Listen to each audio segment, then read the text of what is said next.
Hi, this is John Van Lunen, and you are listening to Treasures of the Outer Banks. In this podcast, we talk to people who live on the Outer Banks, and through their stories, we'll explore what makes this place so special. So if you downloaded this podcast to find out where the gold is hidden, my apologies. But if you want to meet the people we treasure on this sandbar, stick around. I'm sure you'll enjoy their stories of history, local personalities, and community. There's a Facebook group I belong to called Outer Banks Vintage Scrapbook, and as I would scroll through the posts, one name kept popping up. After a while, I realized this guy would be perfect to have on the podcast. John Railey is a writer and author who spent his summers on the Outer Banks as a child and young man during the 60s and 70s. John's recall and ability to tell his story are amazing. You can probably tell he's a professional writer. Our conversation winds around the Outer Banks like a gentle sea breeze. John Railey mentions many of the people and places that remind him of the good times he had here, and he speaks fondly of the people who have been nice enough to share their experiences and stories with him. He remembers that in 1967, a friend of the family told him about a murder that had occurred that year in Manteo. In 2021, Railey published The Lost Colony Murder on the Outer Banks, Seeking Justice for Brenda Joyce Holland. His upbringing on the Outer Banks gives him immense credibility and insight.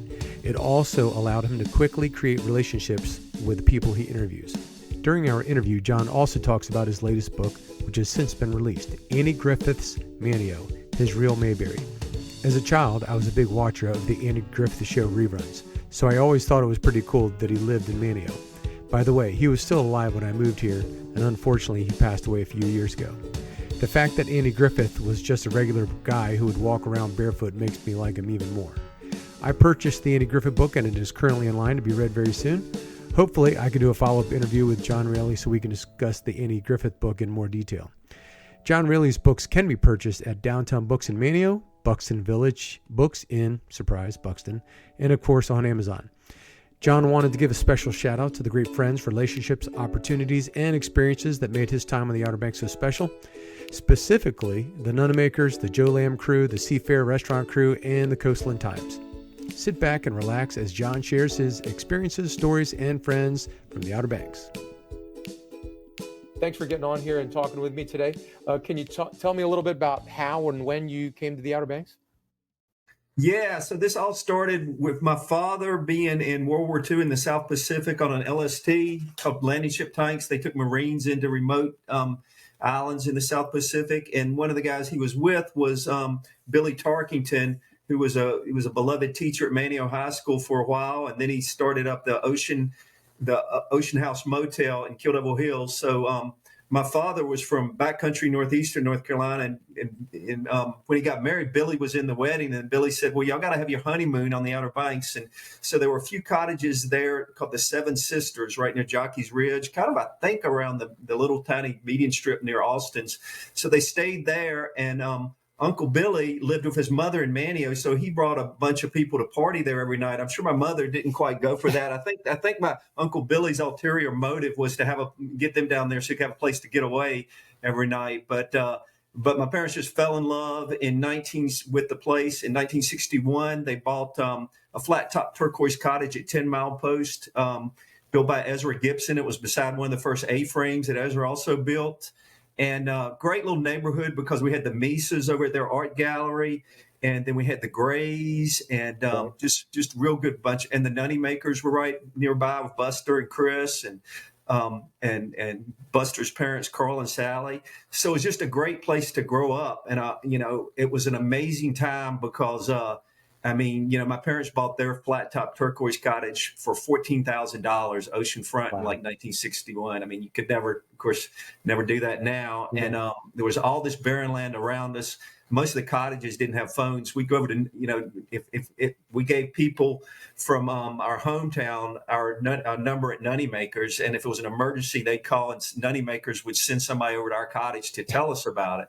Yeah. And so just amazing to grow up there in the 60s and 70s. And then I eventually worked for Nunnamakers, and I worked for the Seafair, and I worked for Joe Lamb, worked for Ocean Sands when there was a guard gate at Sanderling, and the road after that was just a private road. And Wow. when we ate lunch at Ocean Sands, which was nearly to Corolla, we'd ride into Corolla to Winks, and that was the only place that you could get a sub at Winks. So, Wow. and when I was working at the Seafair, there were like only a handful of bars, so it wasn't hard to keep up with everybody. And Seafair was party central. Everybody'd be calling us about 10 o'clock. Where's everybody going? And we'd go to the Carolinian was still kicking then. Papagayos, Salmon Omis, of course, but they would close early, so that was on your day off you'd go there. But just it was such a magical time for all of us, and that's why we all remember it so fondly. It was like a whole different time than it is now, and no McMansions. We always mark Yeah. our places on the beach. There was the old foosball palace where we all grew up as teenagers, and then we graduated to Atlantis. Now, of course, they're at McMansions now. So Right. it was a magical time. And so were you just living here in the summer times as a kid?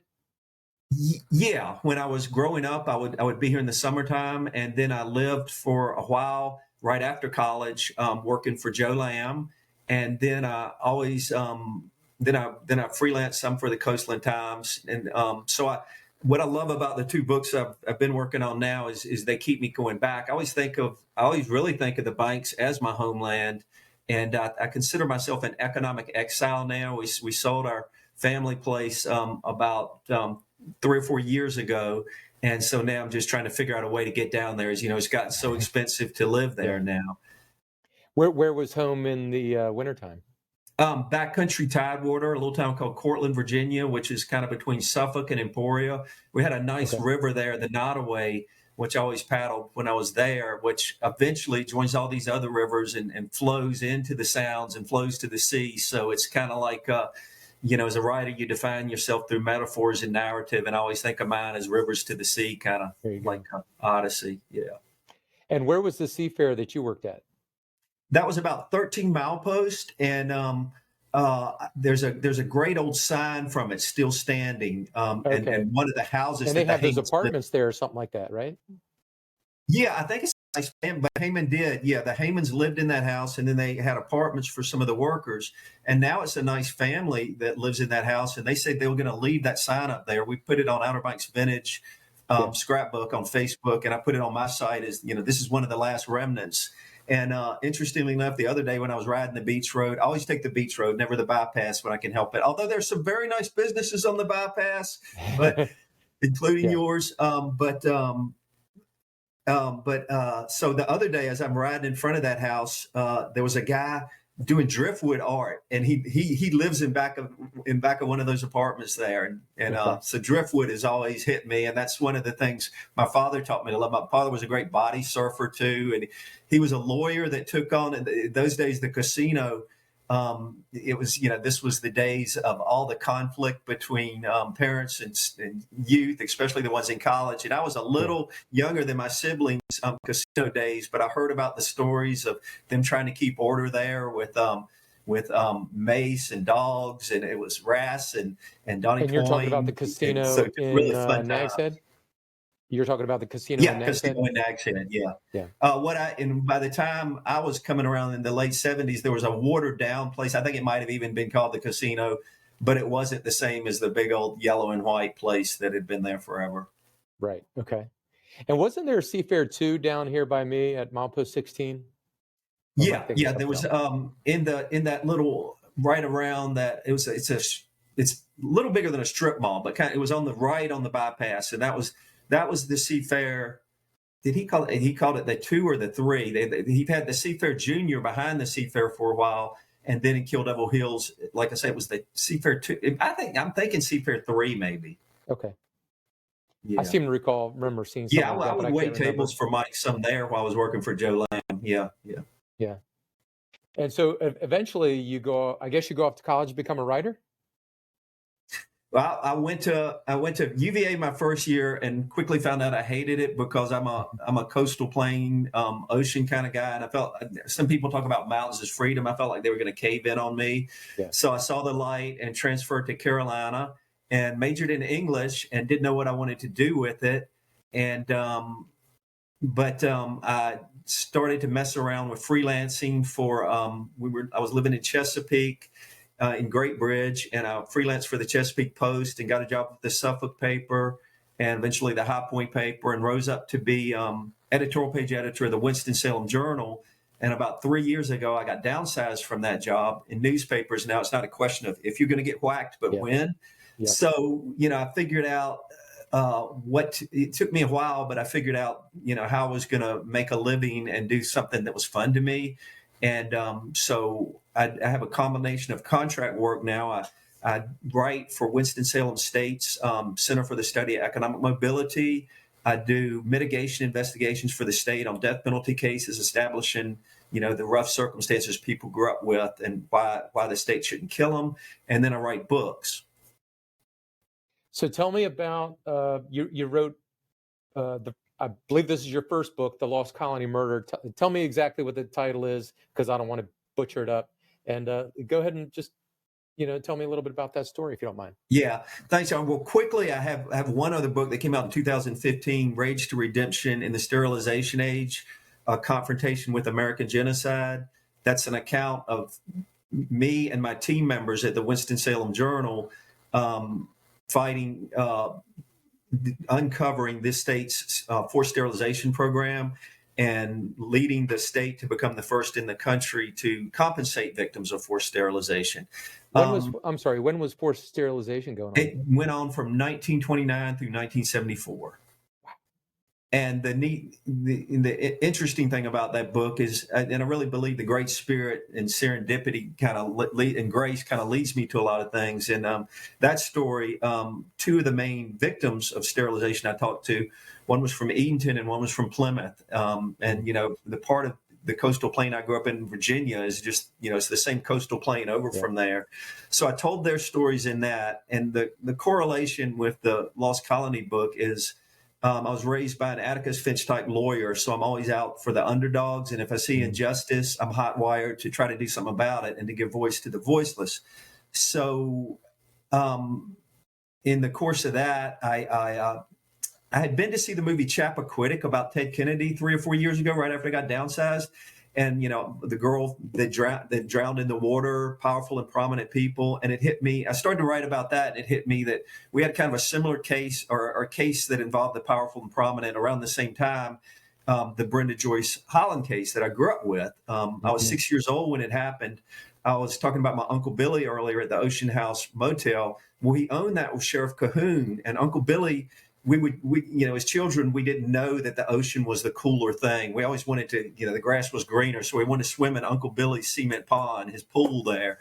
And so we'd go over there and we'd take a break and go hang out in the lobby with Uncle Billy and Elsie Mae, who worked for him. And he'd be smoking cigarettes and tell me about this Brenda Joyce Holland case. He had one of the Lost Colony programs from that year, this one. And Uncle Billy would flip through the pages and show me Brenda's picture and show me the person that he thought had killed her. And It just freaked me out. I'm 6 years old. Later, I realized once I got into the story that the whole time he's telling me that, the SBI for that summer of 1967 was living in and working out of the Ocean House. So they were probably just a couple of rooms over from me working. So that was fascinating to find out. But so I wrote this one-off column about that, tying that to the movie Chappaquiddick. But in the course of it, I tracked down Brenda's little sister, Kim, who's just great. And I met Claudia Freisluter Harrington, who's Dottie Fry's daughter. A lot of locals will know Claudia, beloved resident of Manteo. And so Kim and Claudia and Buddy Tillett being a retired deputy who reopened the Brenda case in 1995, we kind of took it on and started piecing it together. Early on, someone gave me the 400-page SBI file on the case, which was the holy grail. SBI files are sealed. This thing has everything in it, from seances to a supposed shallow grave to the suicide of a main suspect. So it was ironic that I started writing columns from that, the SBI's own words, and that prompted the SBI in 2018 to reopen the case. Right. They couldn't do anything with it because these cold cases now, they rarely make them on circumstantial, which is what this would be. And there was no physical evidence. That's gone. and it's not unusual for physical evidence to be lost or destroyed in old cases, but this was one of the highest profile cases in the state. They washed Brenda's clothes before they sent them off for testing. Even in 1967, that's kind of warped.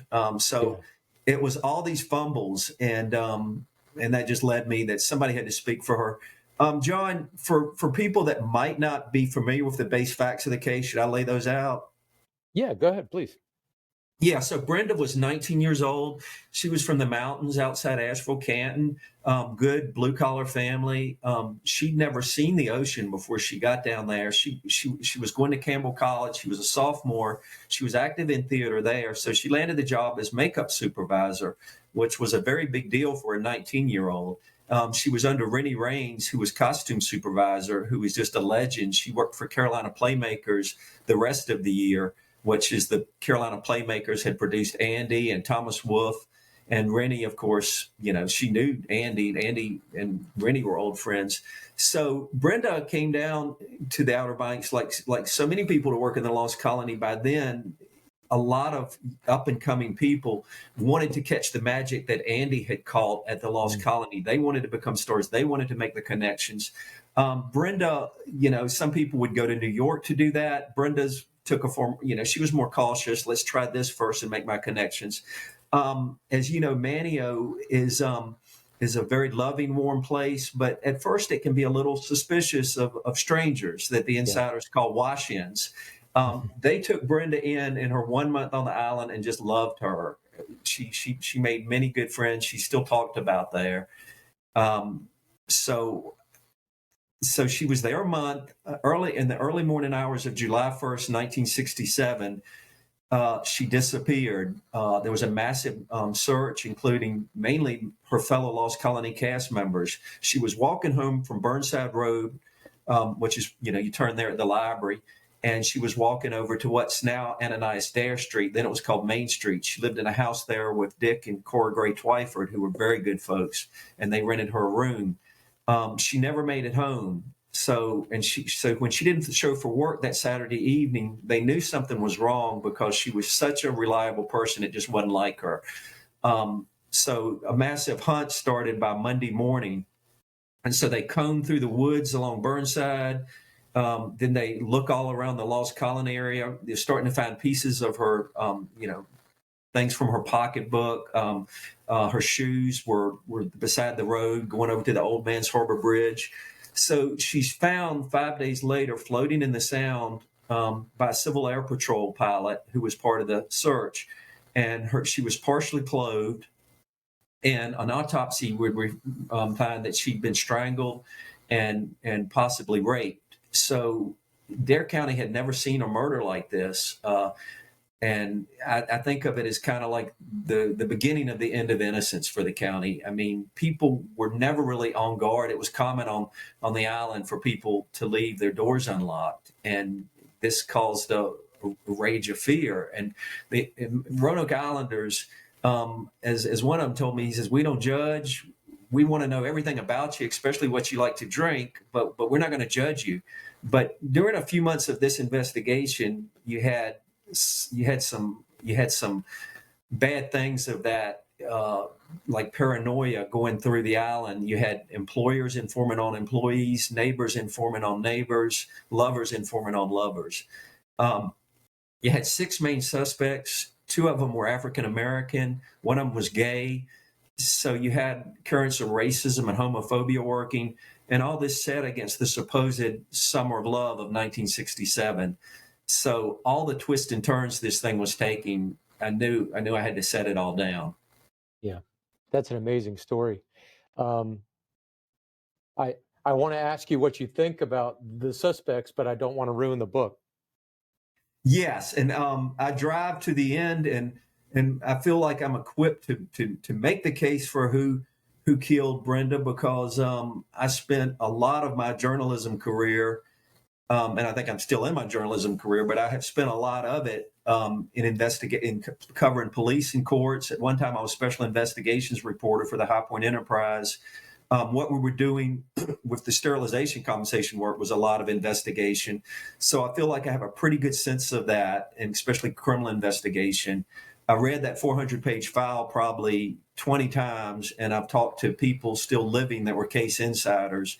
And we, between Claudia and Kim and Buddy and I, we really feel like we've got the right person. And the last chapter of the case, I make the case for who did it. And I kind of build it chronologically. So you can't, I mean, like Cahoon and the FBI had somebody they liked. You had other people at one time, former Manteo Police Chief Ken Whittington had somebody he liked for the case. So it's all these currents working in there. And, but from my reading of the file, it becomes obvious they could have made a strong circumstantial case against one person. I feel like because Brenda was not from the island, because one of the families that had been tied to one of the suspect we make the case for, even though they didn't like this guy, I don't know that they wanted their dirty laundry on the street, because he had been married into their family, and it was some dirty laundry. But so yeah, I feel comfortable that that we make a pretty strong case for who did it there at the end. And I've been working through some big books this winter. I definitely want to grab this book now that you've described it. So where would we get that book if we want to go buy it? Thank you. Jamie's great Downtown Booksellers in Manteo has it. Sheila Silver's Sam and Winston's has it. And the Bucks books has it. We're trying to get it at some more niche locations, but you can definitely find it through those places and good local bookstores. Good to hear. Good to hear we can get it locally. Let's progress a little bit to a topic that I kind of enjoy. I grew up watching, I think I lost your video. I don't know if our connection is a little wonky. Can you still hear me, John? I see mine, but now I see you and I see a couple. It might be you and your wife. Oh, it went through, it probably kicked into a default photo of me. That's my wife. That's a default photo. So our connection might be getting a little wonky, but there it goes. You're back. Okay. Yeah. So you want me to do the Andy connection? So yeah, I want to talk about Andy Griffith, and sorry about this phone. Let me hit mute over here. 1 second, please.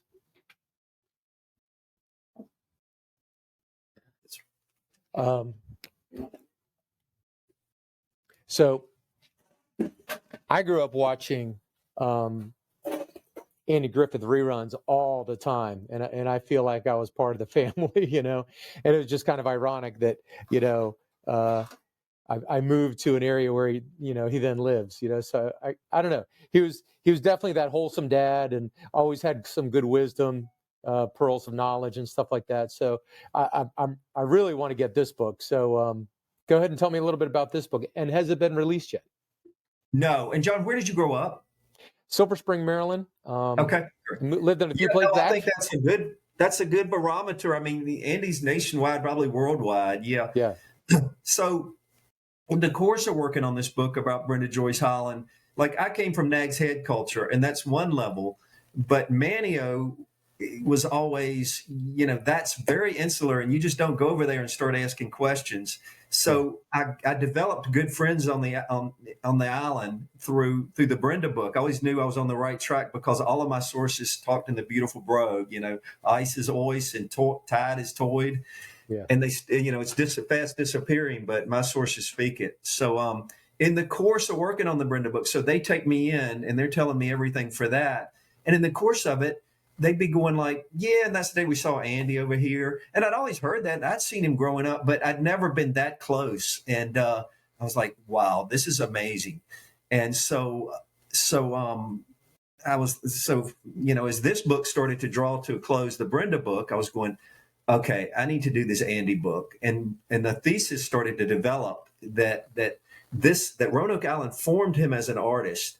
That I found a clipping where he's speaking in Raleigh in 1982, and he said, that island gave me where I am today, and I'm going to spend the rest of my life paying it back. And he did. And I think it's just amazing. As I say early on in the Andy book, what happened to him in those summers in the Lost Colony was as magic as lightning over the Sound on a summer night. That book comes out in May of a year from this May, and that'll be through Arcadia Publishing. And I'm really excited about it because I just couldn't believe nobody had ever done this book before. Like, I knew growing up, I'd see Andy around, and I always just from a distance, and I always knew I wanted to write about him. I'm not equipped to do the definitive biography because I don't have the Hollywood connections or the money to be going out there, but I am equipped to do the, the movie Citizen Kane, Wells. They talk about what was his rosebud, what was his secret to his personality. And as I write in the book, I mean, if you want to understand Andy, that's his whole, that island was it. I mean, that was his love. That was his anchor. That's why he bought the land early on with his first big Hollywood money, just not even a mile from the Lost Colony. That's why he kept giving back to the Lost Colony and his actors. The biggest gift was that Roanoke Island is one of the most pristine, beautiful places on the whole Outer Banks, a lot of which is threatened with overdevelopment. And Andy broke his carefully constructed privacy. That's how much it meant to him to come out and fight for that preservation with Jim Hunt and some other key people. I mean, it was amazing what he did. Andy bought like all these little things he did. He was going with friends toward the end of his life to a church in Mans Harbor. He bought that church a van. One of his caretakers, he put in his will, I want her to have a house. He helped in a broadband drive for Manteo students. His money started the Manteo High School band. He paid the director's salary for like the first several years. And, so it's a wonderful life type of effect. Like Ken Mann talks about how he wouldn't be where he is as a personality, as an entertainer, as a musician, as a radio guy, if it hadn't have been for Andy's early influence. Danny Etheridge will tell you about the help Andy gave the children's nonprofit he works for, and just all these things he's doing right and left. Jack Sandberg was just telling me about how Andy comes in Jack's shop one day and he hears they had a CD on that was playing this great old blues guy that had helped Andy in Facing the Crowd, which was Andy's greatest work. And Andy says, I haven't talked to that guy in years. I'll have to look him up. And Jack Sandberg says, we're watching Matlock, a couple of years later, and Andy's got this guy in the show. And in other words, and the guy was living in Oakland, California. He was probably, like a lot of older blues musicians, not appreciated, could use some money. So Andy did that to help his friend out. I mean, he was constantly doing stuff like that. He was very complex. Geniuses aren't like me. And, I think I recognize that you got to understand Andy and his complexity. I mean, and so some people would find him grouchy, but Christ, he was used to, as one Islander told me, he said, you got to remember, we knew him before he was a star. He was used to being able to go anywhere and, not having hordes of people. So he, by the 70s, he couldn't just walk down the street anymore without people just hoarding him. I mean, and he still managed to get around. He'd love to go to Ace Hardware. People would go to Ace Hardware in Manteo just to try to catch a sight of it. And in all these restaurants on the beach, they had what they called the Andy room, this private back room where they'd sit him in. And, he could be grouchy to people, but, who could blame him? I mean, he's constantly. If you're a private man, yeah. Yeah. Governor Mike Easley has helped me a lot with this. And I think, he was a good friend of Andy's, and they're both, guys that just excelled in the public world of what they did. I mean, Easley's a natural born politician. Andy's obviously a natural born actor, but yet they were also very private people. So it's a fascinating dynamic working there. And Andy Griffith, grew up in North Carolina, didn't he? Yes, he did, in Mount Airy. And okay. Since we're talking locally here for this podcast, we can say that, I mean, it's no secret, Andy had a very ambivalent relationship there. He was an only child, very nurturing, good parents. He always said his father was a better comedian than he was. Mother taught him to love music early on. She would bring in all her music playing family. That must have been something like the Darlings or something, although I'm sure they were not quite the stereotypes of the Darlings. But Andy would talk about them coming in and they'd have jam sessions. So, but yet his father was like a plant manager in a factory, and Andy was called white trash early on growing up. In fact, Elia Kazan helped bring out Andy's anger and facing the crowd by Elia Kazan would walk up to him before scene and whisper in his ear, white trash. And that would just fire Andy up. Yeah. So Andy he was very competitive. So that's a big part of his character. I mean, he gets down to the Lost Colony, and his first wife, who would become his first wife, Barbara, had dated one of his best friends, Barb Armstrong, who's a great character actor who was in the Lost Colony. And Bob Armstrong was playing John Borden, and Barbara was playing Eleanor Dare. And in that scene, in the 40s, in Paul Green's original play, I mean, there's definitely romantic sparks between those two. So it's just firing Andy up. He's playing like first soldier, then second soldier. Finally works himself up to Sir Walter. But always, I mean, even in volleyball with people, he was terribly competitive. When that made him rise, I mean, and that's the other thing that made him, I mean, on that island, Barbara and Barb Armstrong and Ainsley Pryor were his three closest people, and they make him as a star. The connections he made with them. I mean, Andy wasn't terribly book smart. He leaves behind very few written things. He's a comedic genius. He's a dramatic genius, very sophisticated in his conversation, but he doesn't write down a lot. So, that makes it all the more challenging. He says, what it was football. That came to him in his head on the way to Raleigh. So this wonderful little muse action going on that was all based there. And that really his birth as a comedian was doing Hamlet at the old Shrine Club. And to do Hamlet, he went over to Barb Armstrong. He lived near him in Manteo when they were working in the Lost Colony. He said, Bob, tell me about Hamlet. And Bob did. And it's like that scene in 8 Minute Mile where Eminem stands up and he's making it. That's what Andy's doing at the Shrine Club in Hamlet for his generation. I mean, after that scene, it gives me chills. After that scene, he knew he'd made it. And that was in 1952. And in the next 5 years, boom, he's right to the top. And Facing the Crowd was his first movie that came out. No Time for Sergeants came out later as a movie. Facing the Crowd, his very first movie, he and Elia Kazan were robbed because, I mean, imagine that. I mean, Andy's he's just 5 years in the business, and he's working with Elia Kazan on this major Hollywood movie. And he should have gotten Best Actor. Elia should have gotten Best Movie. So then Andy had a movie, Onion Head, that really bombed. He did Destry Rides Again, and he'd done No Time for Sergeants on Broadway. But everything's fizzling. In 1959, he and Barbara come and live on Roanoke Island for a whole year. That was the longest they ever lived there.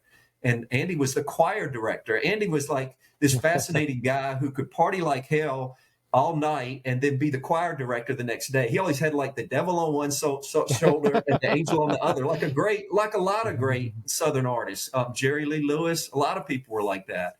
1959, he's doing that. They're living in their original house, which was their original house it was only about 4,000 square feet. It wasn't that big. I mean, but it was by the Sound. He could take his boats out. So, but then he's working the phones, and that's when he figures out, that's when he puts together the Andy deal, and that's when he rises to the top. There's a great interview where the Virginian pilot writer, Mal Vincent, is almost accusing him of selling out. Mal was at Carolina, I think, like right after Andy, and Andy said, No, it wasn't a sellout. This is going to be a good show. You wait and see. And of course, it's art. I mean, I had the good fortune to interview Ron Howard earlier this year, and he's just like you would expect. I started off calling him Mr. Howard. He said, "Call me Ron." And so I was asking him, "Do you remember as a child on the set, Andy talking about Andy Manteo?" He said, "Oh, heck yeah." He would talk about how much he loved that place, all the pirate lore, how he couldn't wait to be down there to be barefoot. And then Ron proceeded to tell me about, he said the Andy Griffith Show is art. It's unique. There was nothing like it. And he confirmed what many people, say that, once Barney leaves, the wind goes out of the sails. It's not the same for Andy. Right. And then he never really hits his stride. I mean, Matlock's very good, but it's not the art that the Andy Griffith Show or Facing the Crowd was. But the thing about Andy, he never gave up. You got to remember, at Matlock, he's in his early 60s. He's wearing leg braces as the show starts under his pants legs because he had Guillain-Barré syndrome, and he never complained about his physical ailments. And the people I've talked to, the people on the Matlock set, just the most, biggest. He was always a pro, always made his marks, always knew his lines, and eventually moves the show to Wilmington. The funny thing about Matlock is a show set in Atlanta that was filmed in Hollywood and then in Wilmington. So never in Atlanta. Right? I But didn't know that. Andy had great sway on the show, so he got it moved to Wilmington, which was a gift to Wilmington because that's around the beginning of their time as a big time movie set place.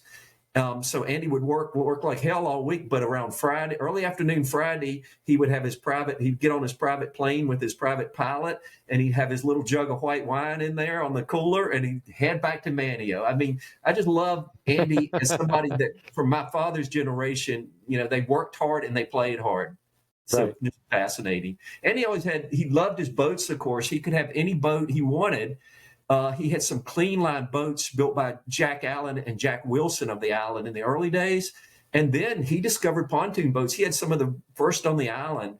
Pontoon boats are ugly, but they're just the ultimate party boat. They're just stable. They seat a lot of people. And he that's all he ever had. What's funny is we have a parasail boat and we sail out of Shallowbag Bay Marina, and so I every now and then I'm on the boat, and so during the dead times while we're going out and coming back, I might give them a quick tour of what's going on and over there, Andy Griffith, used to live right over there, and everybody looks at me like, who are you talking about? Nobody knows who Andy Griffith is. I'm the old guy on the boat, and every now and then somebody a little bit younger than me say, oh, you mean Matlock, right? I say, yeah, Matlock.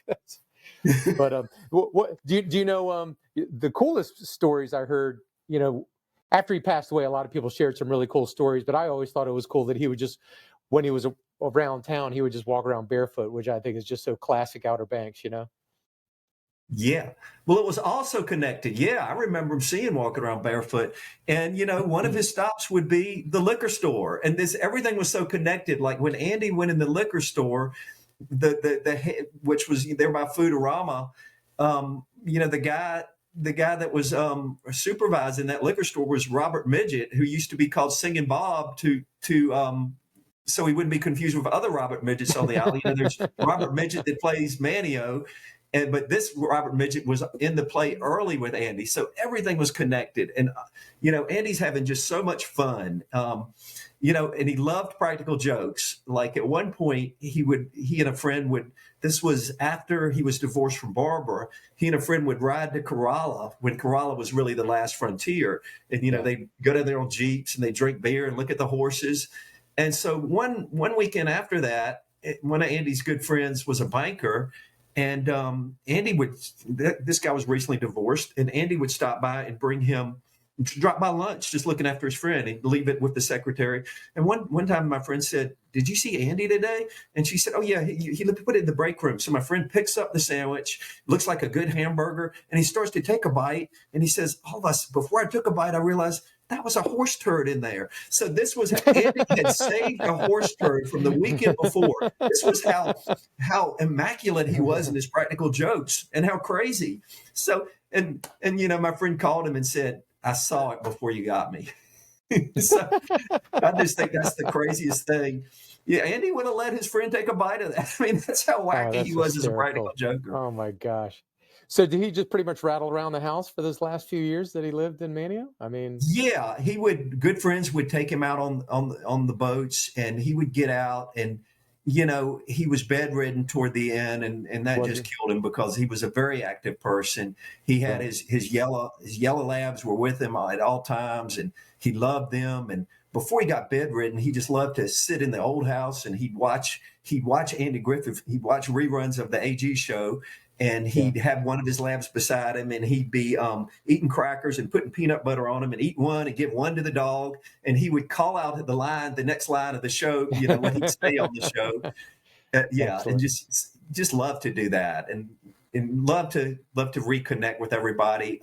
One of his goddaughters told me that she would he would come by and see her where she was working, and they would talk about the old days, and his eyes would just light up. He had such a varied set of friends. One of his good friends was Jimmy, the late Jimmy Austin, that ran Austin Fish Company with his family, and they hung out together. And Andy would stop by and see Miss Sandra, Jimmy's widow that still runs the store. So just always kept in connection with his people. Wow. I'm so glad we got a chance. He just tracks the evolution of the place, like Mr. Tommy Daniels, that Ben Franklin in Nag's Head. That was once Daniels' department store in Manteo. Then they changed the name to Ben Franklin. Mr. Tommy always ran it, who died a few years ago. Now his family still owns it in Nag's Head. And Mr. Tommy Daniels was one of Andy's best friends. Cora May Bass Knight was one of his best friends. And her granddaughter, Claudia, is a good friend of mine that helped me so much on the Brenda book and is helping me with the Andy book too. So it's just like 1 degree of separation. I mean, You can get out on that water around Roanoke Island as you do and look at his house, and he's right there. I mean, you can imagine him being right there. And that's what I think is so important about this book, to preserve and record all this, because this is not I hear that somebody might be working on a definitive biography that's touched on a lot of Hollywood, but these people aren't going to record all the local stories that I'm getting. I mean, this is amazing stuff, and it really is his birth as an artist and how he gave back. Yeah, that's so good. I'm so glad you told me about that story, and I can't wait to get the book. I don't want to take up all your time, but do you want to share any other stories about anything else on the Outer Banks? I know you share a lot on the. So both of you and I are both on that. It's an Outer Banks vintage scrapbook, and a lot of people share some great pictures and stories on there. And anything else you want to share? Yeah, just I would say one of the fascinating things about Matlock was, another big gift to Manteo and Roanoke Island was when he brought the hunting party episode in 1989 to be filmed, a double episode in Manteo. And that's just like the homecoming party. It's just so fun. You can tell Andy's having so much fun. He's got all the Bass Knights and other families in bit parts. Our buddy Hunt Thomas is in there. Hunt, and this is another thing that's just 1 degree of separation. Like I visited with Hunt and his mother, Miss Marjoline, the other day, and Miss Marjoline goes back to even before Andy and the Lost Colonies. She knew Andy and all these contemporaries right there. So but as he's thinking about it, Andy knew he wanted to, bring a double episode. He didn't know it was going to be the hunting party yet. So at one point he's thinking about doing it about the Brenda Holland case, but friends told him it'd be too controversial. So he hits on the one he did. But that was so fascinating to discover that, because as I'm working on finishing up the Brenda book, and, Andy had already started to invade or to come into my thoughts and into the Brenda book. And as I'm finishing that up, then there's the direct tie to the Andy book through Matlock. So, he hits on the hunting party that involves a murder. Murder is relatively rare for Dare County. And the hunting party also involves drug dealing, not relatively rare for Dare County. And this was filmed in 89. So, I remember that's right around the time we had T-shirts that said "Save the Bales" instead of "Save the Whales," Right. They call them square shrimp, square grouper on the back of T-shirts. And, because it's all these canals and drops coming in. I remember a certain a friend of mine that was a charter boat fisherman out of Oregon Inlet. He's coming in one day, and he finds a bale, and it had been a rough season for him. He'd blown an engine, in charter boat fishing. That's, the mates can make more money than the cappies. The cappies got all the overhead. So my friend, the cappies always talk on the radios. They have the prayer going out that Omi Tillett started, and then they always talk coming back in. So my friend, who shall remain anonymous, he gets on the radio and says, "My financial problems are solved. I found a bale." And he gives it to his mate to take home and store. And then, of course, the feds find out about it, go get the bale. Somehow, thank God, neither one of them got any time out of it. Oh, man. But so Andy knew all that. And Andy's so close to the culture. So he knew that making a show that involved drug smuggling would hit it. And he was close to the sheriffs, too. They loved him. And he just put locals in right and left. He at one point, my friend Angel Corey, she ran this great Outer Banks magazine, and it's got a scene where Andy's reading Outer Banks magazine. You can see the cover up. Always looking out for people, always giving shout outs to his friends. I mean, when he did the show, he's got, one of his best friends who was one of just a leading great citizen of Manteo back in the day was Dr. Harvey. And Andy in the show, he'll say, he has references, yeah, better call Doc Harvey. Joe Layton was, the legendary director of the Lost Colony who looked just like Joe Namath. Joe Layton was just an amazing character. So at one point, Andy's got a photographer. He says, yeah, that's Joe Layton over there. And the thing was about Andy and Joe Layton was I've never been able to find out where they intersected because there was no room. There was no room on that island or anywhere big enough for the two of them to fit in there. I mean, Joe Layton was almost a bigger star than Andy. Like Joe Layton, before he got to the Lost Colony, he had won Tonys, Emmys. Barbara Streisand, Diana Ross, they were all dying to work. They all worked with him and loved him. I mean, so it's all part of the magic of that island. Just unbelievable magic, fireworks going there. Yeah. It's such a beautiful place, too. I love going to Manteo. I live up in Southern Shores. Love Southern Shores, but just if you want a little village, that idyllic little seaside village, Manteo is just a gorgeous place. I could hang out there all day. Exactly, John. And those high bluffs on the north end, which I would always think, gosh, if I ever could get down there, I would love to live up there. But I think that's probably on the end. Those high bluffs are some of the most expensive, but beautiful. Yeah. Right. Oh, my gosh. Yeah. Well, outstanding. I think I just one thing, John, if I could. I just wanted to give a shout out to Joe Lim family, Nutty Maker family, Seafair family, and Coastland Times family that have helped me so much with this. Yeah.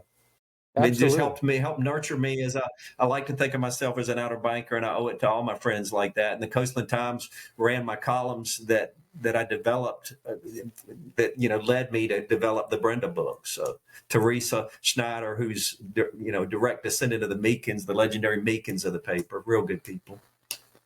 Yeah, we have. I'll make some show notes for the podcast, and I'll be sure to mention all those people in the show notes as well. Give them a little tribute.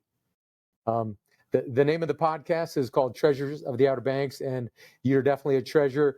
I appreciate you, carrying the torch, so to speak, and sharing all that information with everybody. I can't wait to read the books. Well, John, thank you for that. And what you're doing is so important too. And what Outer Banks Vintage is doing. I mean, we don't have David Stick and ACOC anymore, and I'll certainly never live up to them, but I can try in my own way to record things as they would have done. Absolutely. All right. Thanks for your time, John. Thank you, John, and we'll talk soon. I hope you enjoyed this talk with John Railey, and I encourage you to buy his books. I think you'll appreciate them. Thanks again to John Railey for giving me some time and sharing some behind-the-scenes stories. Hopefully, we can get him on the show again. Until next time.